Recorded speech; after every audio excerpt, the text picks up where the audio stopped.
Alcatraz fue la isla con el primer faro de la costa oeste estadounidense, construido a mediados del siglo XIX para guiar a los barcos en el Pacífico.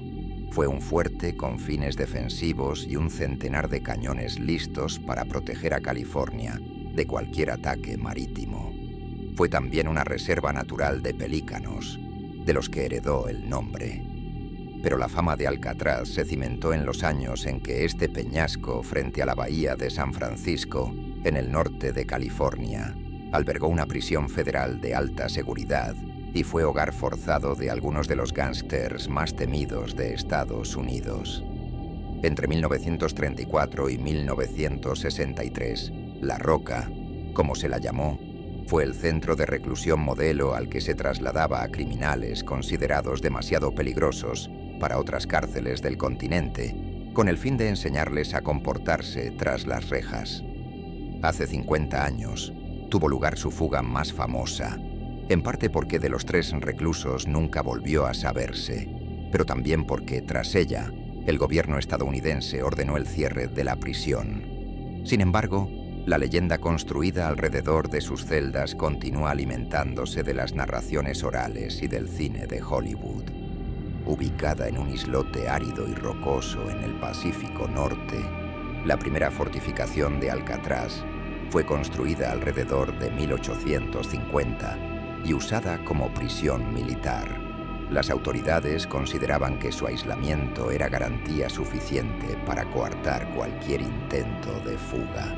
Imposible llegar vivo a la costa, decían, sin perecer a causa de las corrientes y las bajas temperaturas de las aguas.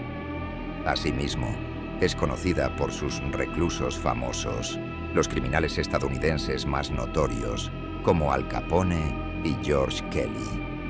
Ahora bien, Alcatraz fue construido para quebrantar el espíritu incluso de los criminales más rebeldes.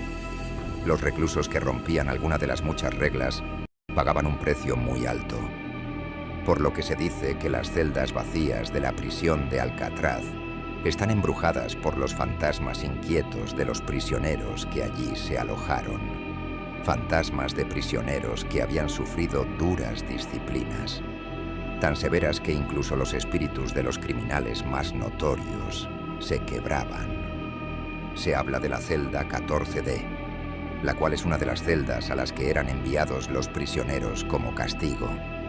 Los visitantes a menudo informan que sienten una frialdad cruda que envuelve la habitación, como si más de un espíritu todavía estuviera presente allí. Asimismo, en los bloques de celdas A, B y C, los visitantes de Alcatraz frecuentemente escuchan llantos y gemidos. Además de eso, un psíquico informó haber encontrado allí a un espíritu maligno llamado Butcher. También se dice que se escucha música de banjo en las duchas. Al Capone, el infame gángster estadounidense, pasó sus últimos años en Alcatraz tocando junto a la banda de banjo de la prisión. Por temor a que lo atacaran si se atrevía a tocar el banjo al aire libre, decidió practicarlo en las duchas. De hecho, un guardabosques oyó música de banjo proveniente del antiguo baño, pero no encontró nada. Varios guardias tuvieron algunas experiencias extraordinarias, como escuchar sonidos de sollozos y gemidos, olores terribles y encuentros con una criatura de ojos brillantes al que apodaron La Cosa. También se habla de una mujer, la cual fue vista mirando directamente a la lente de la cámara de una pareja de visitantes que tomó la fotografía.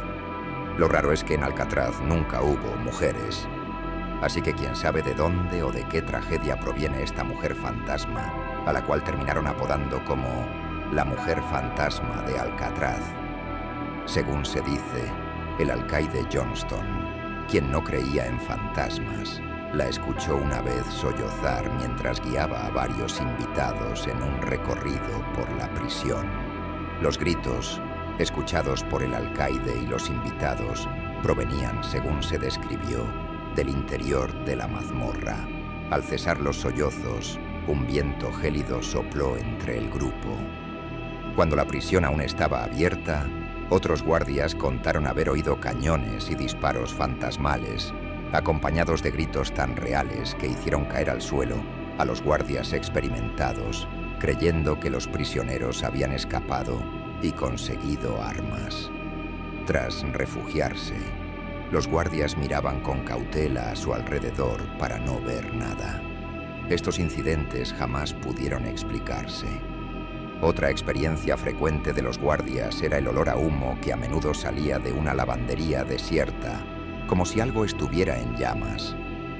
Cuando investigaron, el humo negro era tan denso que obligó a los guardias a abandonar la habitación, pero minutos después la habitación quedó completamente libre de humo. Sin embargo, se dice que el infame bloque D de la prisión fue y sigue siendo el bloque más embrujado de toda la prisión.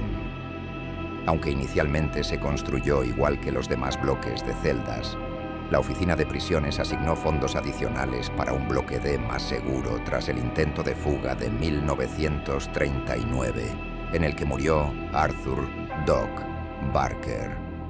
El bloque D, conocido como la Unidad de Tratamiento, constaba de 42 celdas con diversas restricciones. Los presos del bloque D no tenían contacto con la población general. 36 celdas eran prácticamente iguales a las demás. Sin embargo, a los reclusos no se les permitía trabajar ni ir al comedor a comer. Solo se les permitía una visita al patio de recreo y 2 duchas por semana, y todas las comidas se servían en las celdas. Su única distracción era la lectura de material aprobado por la prisión. Estas celdas daban al puente Golden Gate, del que a menudo soplaban fuertes vientos fríos. Se sabía que un guardia del bloque D encendía el aire acondicionado para refrescar aún más la estancia de los reclusos. 5 de las 6 celdas restantes del bloque D se conocían como celdas de tiras, pero más a menudo se les llamaba el agujero. Reservadas para los infractores más graves de las normas penitenciarias, estas celdas se ubicaban en el nivel inferior, el lugar más frío de la prisión, y solo contenían un lavabo, un inodoro y una bombilla de bajo voltaje que los guardias podían apagar. A los presos se les quitaban los colchones durante el día y no se les permitía en ningún momento salir al patio, ducharse ni recibir material de lectura. Los reclusos podían ser condenados a hasta 19 días en el agujero, completamente aislados y en un estado de constante aburrimiento. La última celda de tiras, conocida como la Oriental, era el castigo más severo que la prisión podía imponer, asegurando la privación total de todos los sentidos periféricos. La oscura celda revestida de acero no tenía lavabo ni inodoro, solo un pequeño agujero en el suelo para los desechos de los presos. Los reclusos eran colocados desnudos en la celda, sometidos a una dieta restringida y confinados en un ambiente completamente oscuro y frío. Aunque se permitía usar un colchón por la noche, este se retiraba al amanecer.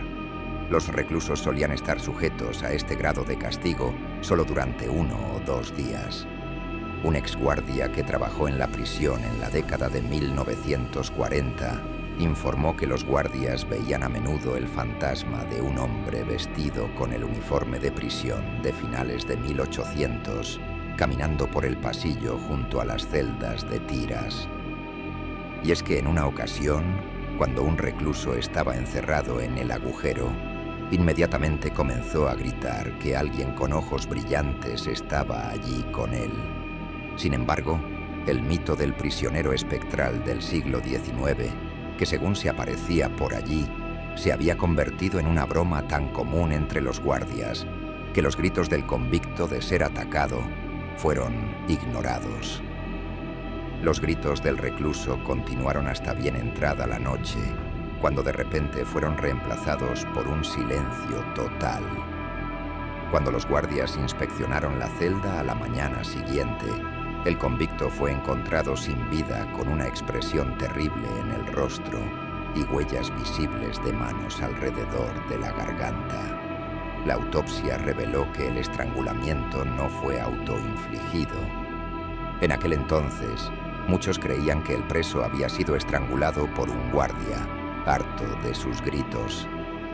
Aunque se llevó a cabo una investigación, nadie admitió el estrangulamiento, así que la mayoría creía que el preso fue atacado por el espíritu maligno e inquieto del preso del siglo XIX, que a menudo se veía vagando por los pasillos. Para mayor misterio, cuando los guardias formaban a los convictos para el recuento diario, había uno de más en la fila. Al final de la fila apareció el convicto recién estrangulado. La figura fantasmal desapareció mientras guardias y presos observaban en un silencio atónito. Comenta qué otras historias quieres que sean contadas. Dale me gusta, suscríbete y activa la campanita de notificaciones para que te enteres cuando se suba un nuevo video.